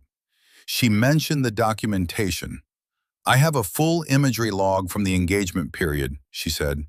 Time-stamped, GPS confirmed. 17 images. I've retained it on physical media pending formal review per field documentation protocol. Ridley looked at her. Field documentation protocol requires immediate upload to IntelNet, he said. Field documentation protocol for imagery containing potential friendly force indicators recommends physical retention pending classification review, she said. I assessed the imagery as potentially containing sensitive material and acted accordingly. This was true. It was also a specific citation of a regulation she had looked up on her wrist display during the descent from RP-7, finding the exact language she needed and committing it to memory. Ridley was quiet for a moment. Behind her, near the door, one of the two men shifted his weight. Sergeant Callahan, Ridley said. His voice was still controlled. The operation today produced results that are complicated. There are aspects of the picture that are above both our clearance levels. He paused. I'd like to ensure that the report submitted from your position is accurate and complete. It will be, she said, including the documentation. A silence. The documentation, he repeated. Yes, sir. Another silence. She watched him. He was a smart man. She had assessed this in the briefing room, and nothing since had changed it. Smart enough to understand what she was telling him without her saying it directly. Smart enough to be doing his own calculation of the space between what had happened today and where it left him. She thought about what Hawk had said. He's reading from a script someone else wrote. She looked at Ridley and thought, and now he knows the script was wrong. I'll need that documentation submitted through proper channels, he said finally. His voice had changed. Something had gone out of it, not the control, but the tension behind the control. Something had been released. Of course, sir, she said. I'll submit it with my full written report, tomorrow morning 0800. He nodded once. The two men near the door did not move. That's all for now, Sergeant, Ridley said. Get some rest. She stood, checked the rifle, moved toward the door. One of the two men, the closer one, held her gaze as she passed him. Not threatening. Assessment. She returned it with the same quality. Direct, professional, nothing offered. She walked out into the cold evening air. She found Torres at the vehicle park. The young specialist was running inventory on the checkpoint equipment, the kind of task that got assigned after a high-stress day to give people something to do with their hands while their adrenaline burned down. He looked up when she approached. Sergeant Callahan, you made it back. I made it back. He looked at her with the expression she had learned to recognize, the particular mix of relief and unasked questions that junior soldiers wore after days that went sideways. He was 22. This had been his first experience of an operation turning wrong. The families, she said, the civilians from the convoy, do you know where they went? Most of them got processed through the checkpoint about 2 hours ago. He gestured toward the lower road, took their vehicles and headed south to the basin. The family with the kids, he paused. The mother came up to me before they left. What did she say? He looked at his clipboard for a moment, not reading anything, just finding the words. She said she saw the smoke from the mountain, the western face, she said. He stopped. She said whoever was up there, She hoped they made it down. Erin stood in the vehicle park with the cold air moving around her and the mountains dark on every side and the checkpoint lights making yellow pools on the gravel. She made it down, she said. Torres nodded. He didn't ask who she was talking about. Maybe he didn't need to. She found an empty bunk in the overnight structure and lay down with her boots on and her rifle within arm's reach, and the USB drive still in her inner pocket. The shoulder hurt with a deep, ambient steadiness that she imagined would be worse by morning. She stared at the plywood ceiling. She thought about 17 photographs in a time-stamped log and whatever Hawk was doing right now in whatever location he had driven to. She thought about Aaron Voss, somewhere on the other side of the mountain, facing his own version of tonight. She thought about a journalist in Central America in 1987 and a four-man team following a brief and 35 years of a man carrying what that cost. She thought about a woman standing outside a vehicle on a damaged mountain road with her arms wrapped around herself, looking uphill. She thought, I saw you. The report took 4 hours. She wrote it at 0300 when she gave up on sleep, sitting at the field table in the empty briefing room with the portable lamp and the smell of burned coffee and the draft on her neck from the gap in the plywood wall. She wrote it in the exact register Hawk had specified, professional, precise, without editorializing. She described what she observed in the language of someone making observations. She described her tactical decisions and the regulatory basis for each. She used the specific language from the ROE documentation. She cited the Field Imagery Protocol by regulation number. She wrote, imagery documentation retained on physical media per Protocol 7.4.2, B, sensitive material designation, pending classification review, 17 images, full time-stamped log, available for formal review upon request. She did not write, I believe the convoy attack was a staged false flag operation.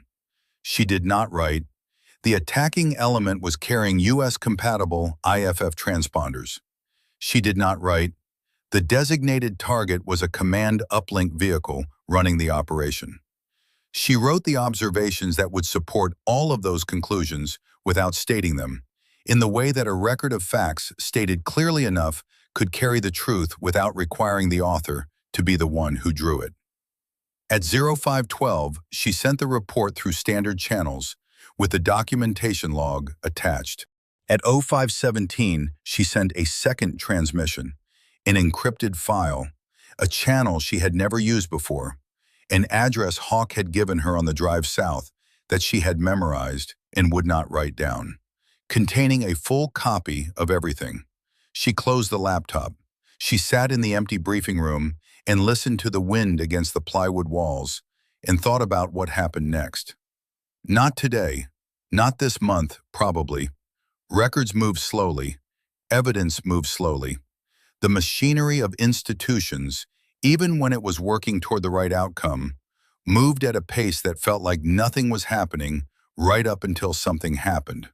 She had done what she could do. The commendation came 3 weeks later. She was back at Fort Liberty in processing, waiting for her next assignment. The commendation was for outstanding performance under fire during a complex ambush scenario in theater. Language so generic it could have described any action on any day. It was signed by a colonel she had never met. She read it once. Then she filed it in the folder where she kept administrative correspondence and went back to her work. The assignment notification came 4 days after that. New theater, different region. The details were familiar. Overwatch support for a transit corridor security operation. She read the briefing materials with the specific attention of someone who now knew what to look for. The source confidence assessment said, moderate. She printed the briefing, sat with it, read it twice more. Then she called Hawk. He picked up on the second ring. His voice had the sound of a man who had been awake for a while, doing the kind of work that didn't announce itself. I got the assignment, she said. I know, I flagged it when it came through. The intelligence sourcing. Yes. Same architecture? A pause. Different theater, he said. Same pattern. She looked at the briefing materials on her desk. The mountain photography in the intelligence package showed terrain she didn't recognize. At altitude, with the specific sharp-edged silhouette of peaks in a region where the U.S. military had operated in varying capacities for over 2 decades. "Are you available for contractor advisory?" she asked. A silence. Not the silence of a man deciding, the silence of a man who had already decided and was just acknowledging the weight of it. "Yes," he said. "Good." She looked at the assignment date. 12 days. "I'm going to need you to get me the full source chain on that intelligence package, not the summary, the raw chain." "I'll have it in 4 days." "And Hawk?" "Yeah." "Voss." She paused. "Did you reach him?" A longer silence. "Yes," Hawk said. "And?" "He said," a pause, "he said to tell you he read the same brief you did." A pause. "He also said the IFF transponders on his element, he noticed them 3 days before the operation. He flagged it up his chain." What happened when he flagged it? "He was told it was a signal exercise equipment test, temporary mounts." She sat with that. A man who had noticed, who had done the right thing through the proper channel, who had been lied to by the proper channel and then deployed anyway. "Is he going to be okay?" she asked. "He's," Hawk paused, "he's working through it, same way you work through things." A pause. "He asked for the documentation." "Give it to him." "Already did." She sat for a moment with the phone against her ear and the assignment briefing on the desk, and the window showing Fort Liberty in November light, gray, flat, the particular American military installation gray that looked the same everywhere. "Hawk," she said. "Yeah?" "Thank you, for 1987. She said it carefully. "I mean it, the way it stayed with you, the way it made you what you are now. It cost you something." A pause. "But it made you useful, when it mattered." He was quiet for a long time. "Get your shoulder right before the deployment," he said finally. "I'll try to remember." "You won't." "No," she said, "probably not."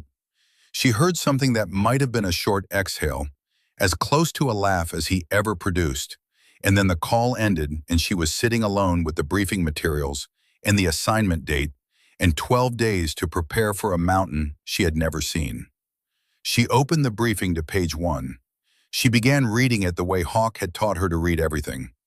Not looking for what it said, looking for what it wasn't saying. The official after-action report on the Ravensgate Pass incident was filed 11 days after the event. She never saw the final version. What she knew from Hawk. The report classified the convoy attack as an insurgent interdiction attempt, successfully disrupted. The communications array at grid Alpha 79 was listed as enemy equipment destroyed by terrain event. No mention of IFF transponders. No mention of command uplink capability. No mention of Staff Sergeant Erin Callahan's decision to engage equipment rather than personnel. The narrative was clean. The commendation she received was the only direct acknowledgement of her role. Her name attached to a generic paragraph that said nothing and confirmed nothing except that someone, somewhere, had decided it was useful to have her signature on a positive document before anything else happened. She understood the logic. She also knew that 17 photographs existed in 3 separate locations, that a full time-stamped log existed in 2 encrypted archives, that Aaron Voss had a copy, that Hawk had a copy, that a person she had never met, in a position she didn't know about, had received a file 4 days after the incident and had opened it and read it and had not deleted it. None of that made the official report less wrong. None of it guaranteed that anything would ever change.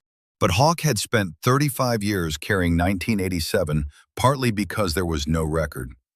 Because the thing had happened and disappeared, and the only evidence was inside the people who had been there, and people were fallible vessels. They aged, they forgot, they found ways to rationalize. The weight of an unwitnessed wrong was different from the weight of a documented one. Documentation was not justice, but it was the precondition. She accepted that. She had learned, in the years since Fort Benning and the patient instruction of a gravel-voiced man who had seen what seeing things wrongly cost, that most of the work in this life happened in the gap between what you could do today and what would matter eventually. You did the day's work. You kept the record. You stayed honest. She was up at 0500 on the morning of her deployment. She ran 5 kilometers in the dark with her shoulder in the compression sleeve Hawk had sourced and shipped to her without being asked. The shoulder protested from the first step and settled into a grudging tolerance by kilometer 3. She ran the last 2 in a pace she maintained through control rather than comfort. She showered, packed her kit, checked the documentation, the originals of everything from Raven's Gate, in a physical folder in a location she had prepared before she left. Sealed, labeled with a name she trusted and instructions that were clear. She drank coffee, standing in her quarters with the kit at her feet and the gray November light coming through the window. She thought about the pass, the thin wind through the rock channels, the family vehicle on the damaged road, the smoke from a burned truck rising into air that immediately tore it apart, a woman standing with her arms wrapped around herself, looking uphill. She thought about Hawk at 62, driving a dark gray truck down an Eastern Access track, carrying a USB drive that he had spent 35 years building toward. She thought about Aaron Voss on a cold ridge, watching an avalanche bury an operation he had been told was something it wasn't, and choosing to walk north instead of east. She thought about mountains, what they held, what they witnessed, the long, indifferent patience of stone against everything human beings brought to their slopes, the violence and the courage in the small private moments of decision that happened in cold clefts far from any audience. She finished the coffee. She shouldered the kit. She walked out into the gray morning and toward the next mountain. Mountains remember what reports erase.